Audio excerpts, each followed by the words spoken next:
Assalamualaikum warahmatullahi wabarakatuh. Baluqiyah, pemimpin Bani Israel yang cerdas dan dihormati. Mengapa ia rela meninggalkan tahta, harta, dan negerinya demi mencari Nabi Muhammad SAW yang bahkan belum lahir? Kisah ini bukan sekadar perjalanan, tapi pencarian cinta sejati yang menembus waktu dan alam. Mari kita telusuri bersama kisah menakjubkan Baluqiyah. Hari itu, Baluqiyah duduk di dalam ruangan penyimpanan kitab warisan ayahnya. Ia adalah ulama besar, juga qadi bagi Bani Israel. Setelah wafat ayahnya, Baluqiyah menggantikan posisinya secara sah. Ia memimpin kaumnya dengan adil. Tapi ada satu warisan yang tak pernah disentuh selama ini. Sebuah peti emas tua yang dikunci dengan besi. Baluqiyah memanggil beberapa orang kepercayaannya. Adakah di antara kalian yang tahu bagaimana membuka peti ini? Tanya Baluqiyah. Mereka menggeleng. Kami tidak tahu, jawab mereka. Baluqiyah kemudian memaksa membuka kunci besi itu. Setelah kunci besi berhasil dibuka, di dalam peti emas ternyata masih ada peti kayu. Ia buka peti kayu itu perlahan. Sebuah bau harum keluar dari dalamnya. Bau minyak misik, kapur barus, dan zafaron. Di dalamnya, ia menemukan beberapa lembar kertas berwarna emas. Kertas itu disegel rapi. Ia mengambil satu lembar dan membuka segelnya. Tulisan pertama yang terbaca membuatnya terpaku. Tentang Muhammad, cahaya yang disucikan, kekasih Allah, tulis bagian atas kertas itu. Baluqiyah membaca lebih dalam. Keterangan di dalamnya menyebutkan bahwa Nabi Muhammad sallallahu alaihi wasallam diciptakan dari nur kudrat Allah Subhanahu wa taala. Nur itu disimpan selama 70.000 tahun di lautan penciptaan, lalu dipindahkan ke laut zuhud, takwa, dan syafaqah, masing-masing selama 70.000 tahun. Tertulis, kemudian aku ciptakan wajahnya dari rasa yakin, rambutnya dari zuhud, lidahnya dari kejujuran, telinganya dari pendengaran yang hak, tangannya dari kemurahan hati, dan dadanya dari keridaan. Disebutkan pula bahwa Nabi Muhammad sallallahu alaihi wasallam dikenal dengan banyak nama di berbagai makhluk dan alam. Di kalangan malaikat ia disebut Abdur Rahim, di kalangan jin Abdur Rahman, di langit disebut Ahmad, di bumi Muhammad, di surga Qasim, dan di neraka Syamsul Mursalin. Baluqiyah terdiam lama. Hatinya bergetar. Ia menyadari bahwa sosok ini belum pernah ia dengar dalam Taurat, Injil, atau Zabur yang biasa ia pelajari. Namun, keterangan dalam lembaran itu begitu jelas, begitu meyakinkan. Ia memanggil kaum Bani Israel ke masjid. Ia membacakan isi lembaran itu di hadapan mereka. Aku jadikan Nur Muhammad dari nur kudratku. Suara Baluqiyah gemetar saat membacanya. Dan bila bukan karena Muhammad, maka aku tidak akan menciptakan surga, neraka, arasy, kursi, malaikat, bahkan siang dan malam. Orang-orang terdiam. Tak ada yang menyela. Tapi setelah ia selesai membacakan seluruh lembaran, reaksi mereka meledak. Apakah ini benar? Mengapa ayahmu menyembunyikan ini dari kami? Teriak salah satu orang tua. Kalau bukan karena kamu adalah pemimpin kami, kata yang lain, niscaya kami gali kubur ayahmu dan kami bakar jasadnya karena telah menyembunyikan kebenaran. Baluqiyah menunduk. Ia berkata lirih, ayahku telah mati dan ia telah memikul dosanya sendiri. Aku tak ingin mengikuti jejak itu. Aku ingin menyampaikan apa yang semestinya disampaikan. Sejak hari itu, Baluqiyah tidak lagi seperti dulu. Ia tidak lagi sibuk mengurus pengadilan kaumnya. Ia tidak menyentuh makanan. Ia tidak menikmati tidur. Ia sering menangis sendirian. Ketika ditanya, ia hanya menjawab, aku rindu pada sosok yang belum pernah aku temui. Ibunya pun merasa ada yang berubah. Suatu hari, Baluqiyah datang ke rumah ibunya. Ia duduk bersimpuh di dekat ibunya. Ibu, katanya, aku telah membaca sesuatu yang membuat hatiku tidak tenang. Apa itu anakku? Tanya sang ibu. Aku membaca lembaran tua. Di dalamnya dijelaskan tentang seorang nabi terakhir. Namanya Muhammad. Ia belum diutus di zaman ini, tapi aku yakin dia benar adanya. Aku akan pergi mencarinya." Ibunya menatapnya lama. "Lalu bagaimana dengan aku? Aku sudah tua. Siapa yang akan menjagaku jika kamu pergi?" "Ibu," kata Balukia sambil menahan air mata, "andai ibu tahu betapa besar rinduku kepada beliau. Aku ingin masuk ke dalam agamanya. Aku ingin menjadi pengikutnya." Ibunya pun terdiam. Setelah beberapa saat ia berkata, "Kalau begitu, sampaikan salamku kepadanya. Katakan padanya bahwa aku telah percaya dan aku ingin menjadi umatnya, meski belum melihatnya." Balukia mengangguk. Ia merasa sedikit lebih ringan. Namun di dalam dadanya, kerinduan itu justru membesar. Sejak itu, ia mulai menjual seluruh harta, warisan, kerbau, kambing, perhiasan dan perabot rumah ia lepas. Ia menyiapkan bekal perjalanan panjang. Beberapa hari kemudian, ia berdiri di tengah masjid di hadapan Bani Israel. Dengan suara lantang, ia berkata, "Wahai kaumku, aku akan pergi. Aku akan mencari Nabi Muhammad sallallahu alaihi wasallam. Aku ingin menjadi pengikutnya. Aku tidak tahu akan kembali atau tidak. Tapi jika aku bertemu dengannya, aku akan sampaikan salam kalian." Tidak semua orang percaya. Beberapa orang menertawakan niatnya, tapi banyak pula yang terdiam. Mereka melihat mata Balukia yang tak pernah sesungguh itu sebelumnya. Ia bukan gila, ia sedang mencari kebenaran. Perjalanan Balukia membawanya ke Baitul Maqdis.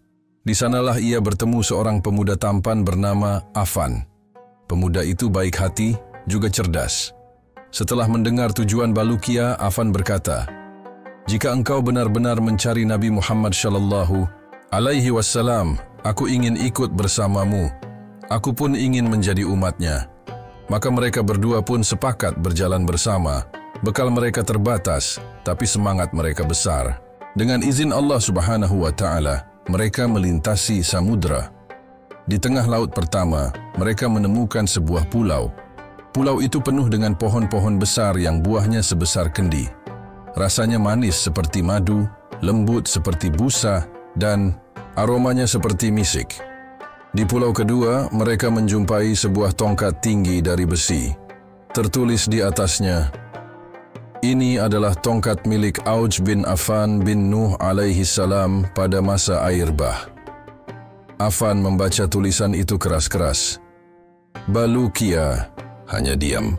Hatinya tetap terpaut pada satu tujuan, Nabi Muhammad sallallahu alaihi wasallam. Mereka melanjutkan ke laut ketiga. Di tengahnya ada pulau lain yang lebih terang. Tanahnya beraroma zafaron, udaranya sejuk, dan gunungnya bersinar. Di atas gunung itu berdiri sebuah gua. Di dalam gua mereka melihat sebuah kubah dari emas, pintunya dari zamrud. Di tengah kubah terdapat tempat tidur dari yakut. Di atasnya terbujur tubuh seorang laki-laki yang bercahaya seperti matahari. Affan mendekat dan berkata lirih, "Itu Nabi Sulaiman bin Daud alaihi salam." Di jari kelingkingnya ada cincin. Sebuah cincin dari cahaya yang di permukaannya terdapat tulisan 4 lafaz. Al-ma'rifatu lillah, pengetahuan milik Allah. Al-qudratu lillah, kekuasaan milik Allah. Al-uzmatu lillah, keagungan milik Allah. Dan al-kibriya'u lillah, kesombongan hanya milik Allah. Affan memandangi cincin itu lama. Ia berkata kepada Balukia, "Jika aku dapat mengambil cincin ini, maka seluruh makhluk akan tunduk padaku. Aku akan memiliki kerajaan yang tak terkira sampai Nabi Muhammad sallallahu alaihi wasallam datang. Saat itulah aku masuk ke dalam agamanya sebagai raja dunia." Balukia menolak.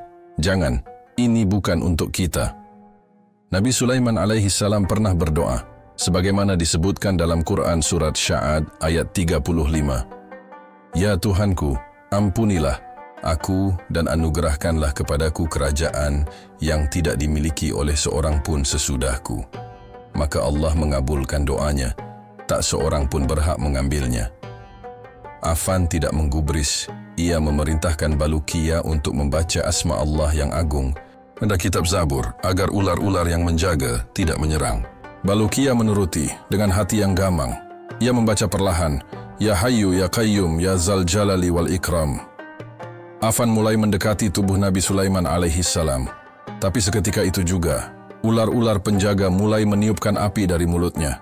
Dari satu tiupan keluar bunga api, dari tiupan kedua keluar kilat menyambar. Afan terbakar, tubuhnya hangus di tempat. Bulukiya terkejut, tapi ia tidak terbakar. Ia terus membaca asma Allah sambil menunduk. Tiba-tiba terdengar suara keras dari langit. Bumi bergetar, laut pun bergolak. Seberkas cahaya turun. Malaikat Jibril alaihi salam muncul dalam rupa manusia. Jibril menatap Bulukiya dan berkata, Hai Bulukiya bin Al-Hay, pergilah dari tempat ini. Jika kamu tinggal lebih lama, kamu akan binasa seperti temanmu. Bulukiya menunduk. Ia gemetar, tapi ia berkata, Aku tidak datang untuk mencuri atau menginginkan kekuasaan. Aku hanya ingin bertemu Nabi Muhammad sallallahu alaihi wasallam. Aku ingin melihat wajahnya. Aku ingin menjadi umatnya. Jibril menatapnya lama. Lalu ia berkata, Karena itu kamu selamat. Setelah itu Jibril pun menghilang. Bulukiya keluar dari gua dalam keadaan lemah. Ia mengambil sari daun dari pohon di sekitarnya, mengoleskannya ke kakinya. Lalu ia mulai berjalan lagi, menyeberangi lautan. Bulukiya mulai mengembara. Ia tidak tahu arah pasti, hanya satu tujuannya, mencari Nabi Muhammad sallallahu alaihi wasallam. Di perjalanan, ia bertemu pemuda bernama Afan yang juga ingin mencari kebenaran. Bersama, mereka menyeberangi laut demi laut. Laut pertama mereka lewati dengan berjalan di atas air.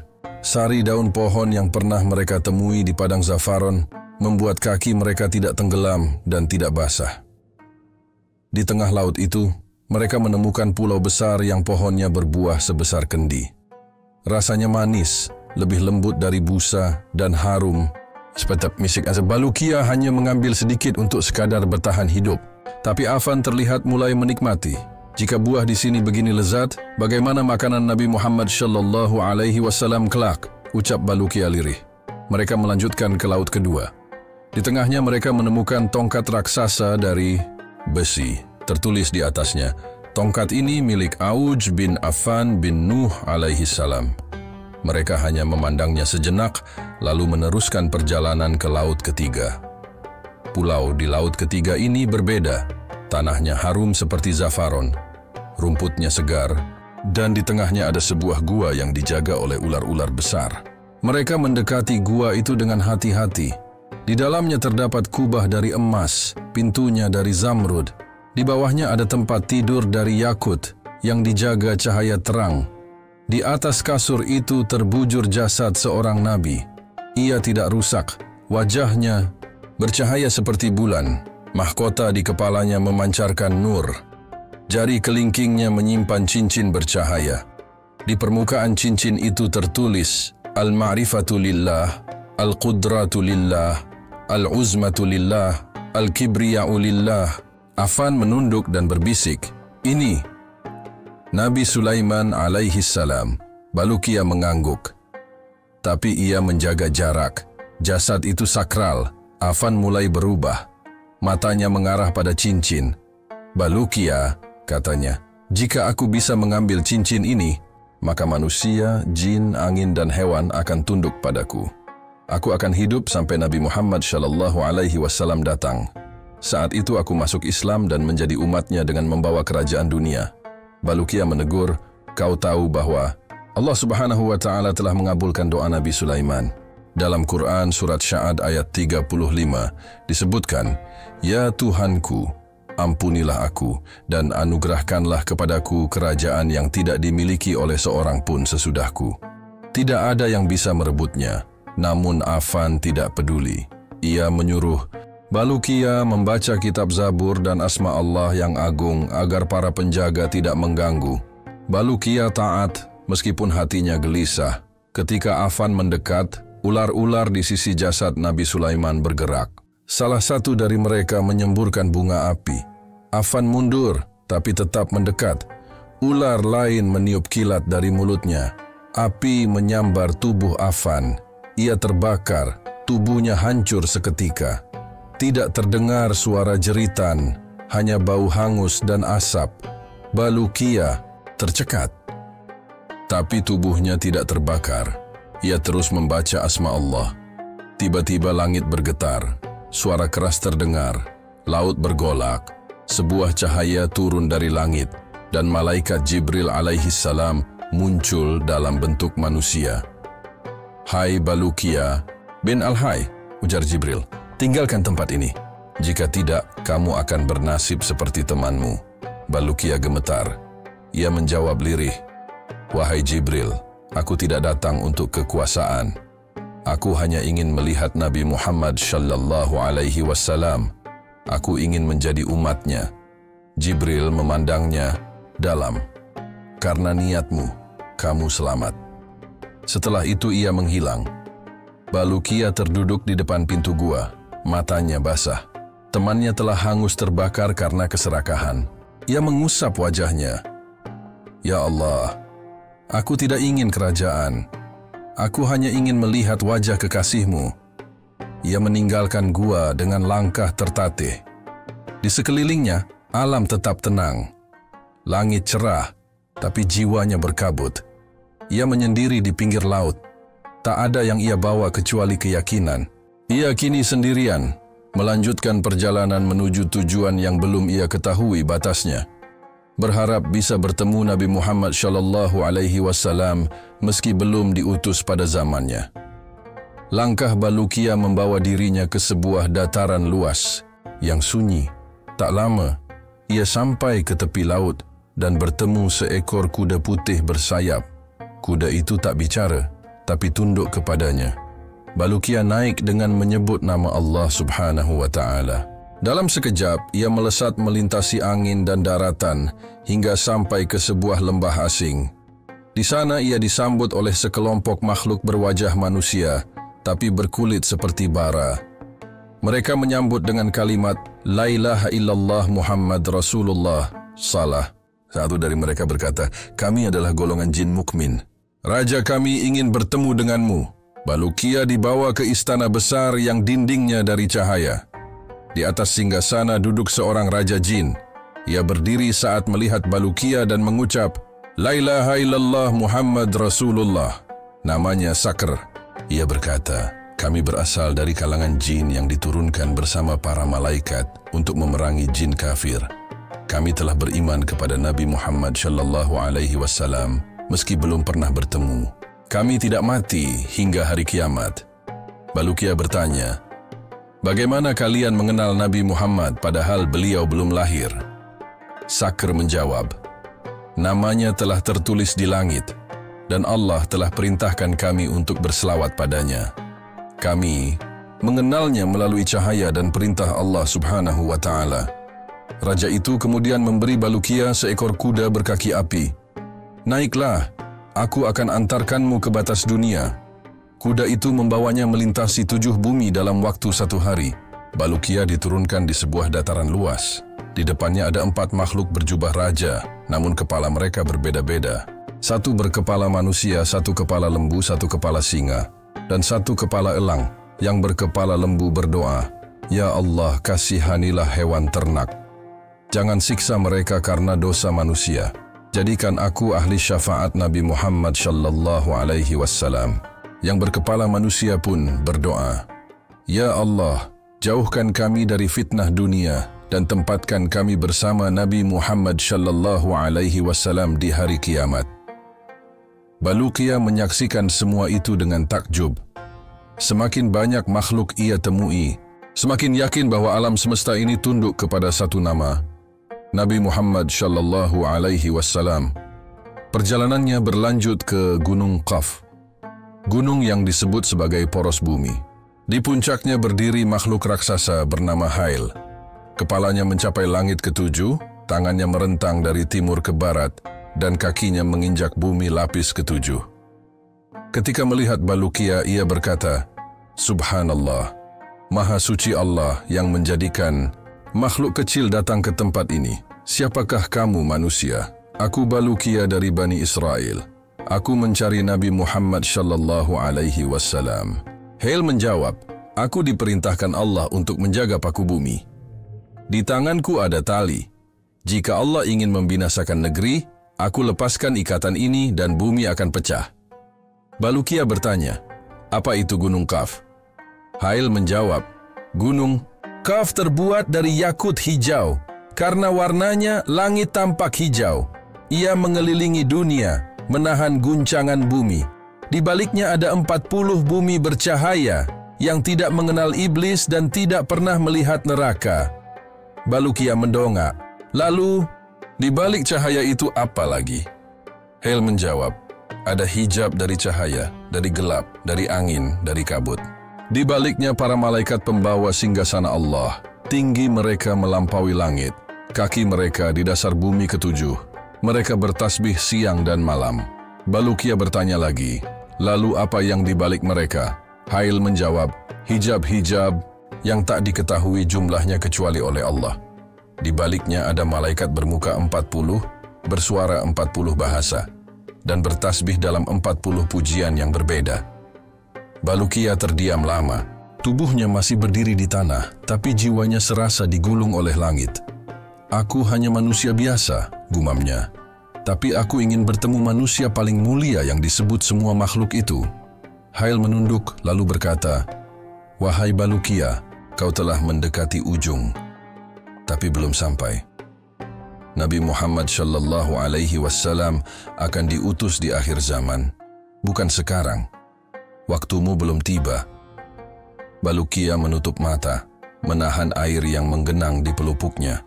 Bulukiya telah mendengar langsung bahwa alam semesta tunduk pada satu nama yang belum ia lihat, tapi telah ia rindukan dalam-dalam, Nabi Muhammad sallallahu alaihi wasallam. Meski setiap makhluk menyebut dan mengakuinya, ia sendiri belum diizinkan bertemu. Ia masih berjalan, membawa tanya yang belum selesai. Bulukiya melanjutkan perjalanannya melewati celah gunung dan hamparan tanah yang tak pernah ia lihat sebelumnya. Di kejauhan, ia melihat sebuah pohon yang menjulang tinggi, daunnya berwarna keemasan. Di pucuknya, seekor burung besar berdiri. Kepalanya dari emas, matanya bercahaya, paruhnya dari mutiara, dan bulunya mengeluarkan wangi zafaron. Bulukiya mendekat dan memberi salam. Burung itu menjawab, Waalaikumsalam wahai Bulukiya. Bulukiya terkejut, bagaimana engkau tahu namaku? Burung itu menjawab, aku salah satu burung dari surga. Allah subhanahu wa ta'ala mengutusku untuk menjaga tempat ini. Setiap musafir yang mencintai Nabi Muhammad sallallahu alaihi wasallam akan melewati pohon ini. Bulukiya menunduk, suaranya lemah. Aku mencarinya. Telah jauh kakiku melangkah, tapi belum sekalipun aku melihatnya. Burung itu berkata, waktumu belum tiba, tapi seseorang akan menjawab kerinduanmu. Tiba-tiba, dari balik pepohonan, muncul seorang laki-laki. Wajahnya bersinar, langkahnya tenang. Ia mendekat, lalu memberi salam. Assalamualaikum, wahai Bulukiya. Bulukiya membalas salam itu, namun mulutnya gemetar. Siapakah engkau, wahai hamba Allah? Laki-laki itu menjawab, aku Khidir. Bulukiya menatapnya dengan mata yang mulai berkaca. Ia mengenal nama itu. Nama yang disebut dalam Quran surat Al-Kahfi sebagai hamba yang diberi rahmat dan ilmu oleh Allah subhanahu wa ta'ala. Ia tidak tahu apa yang harus dikatakan selain menjatuhkan lututnya di hadapan Nabi Khidir. Aku mencintai Nabi Muhammad sallallahu alaihi wasallam, ucap Bulukiya pelan. Aku ingin bertemu dengannya. Nabi Khidir mendekat, meletakkan tangannya di bahu Bulukiya dan berkata, Bulukiya, ketahuilah, Allah subhanahu wa ta'ala menciptakan alam ini karena Nur Muhammad. Sebagaimana dalam hadis riwayat Abdur Razzaq, Allah berfirman, sekiranya bukan karena engkau, wahai Muhammad, niscaya aku tidak akan menciptakan langit dan bumi. Namun setiap sesuatu ada waktunya, dan waktumu belum tiba. Bulukiya menunduk. Mengapa Allah menaruh kerinduan dalam hatiku jika aku tidak diperkenankan bertemu? Karena kerinduan yang ikhlas akan menjadikan hatimu siap menerima cahayanya, bukan hanya wajahnya, jawab Nabi Khidir. Pertemuan itu bukan dengan mata, tapi dengan jiwa. Balukia memejamkan mata, menahan air mata yang tumpah. Angin lembut menyapu wajahnya. Lalu Nabi Khidir berkata, "Pejamkan matamu sekali lagi." Ia pun memejamkan kedua matanya. "Sekarang, bukalah," ujar Nabi Khidir.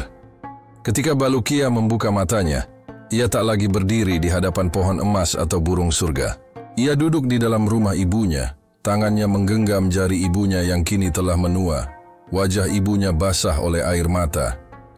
"Anakku, kau kembali," ujar ibunya dengan suara lirih. Balukia terdiam. Ia tidak tahu bagaimana menjelaskan semua yang telah ia lalui. Tapi hatinya tidak ingin menjelaskan apa-apa. Ia hanya ingin duduk, diam, dan menghirup udara rumahnya lagi. Ibunya berkata, "Kau datang dengan cahaya, aku melihatnya." Balukia berkata, "Aku tidak melihat Nabi Muhammad sallallahu alaihi wasallam, Ibu." "Tapi kau telah pulang dengan hati yang mengenalnya," jawab ibunya. Balukia memandang langit dari jendela rumah.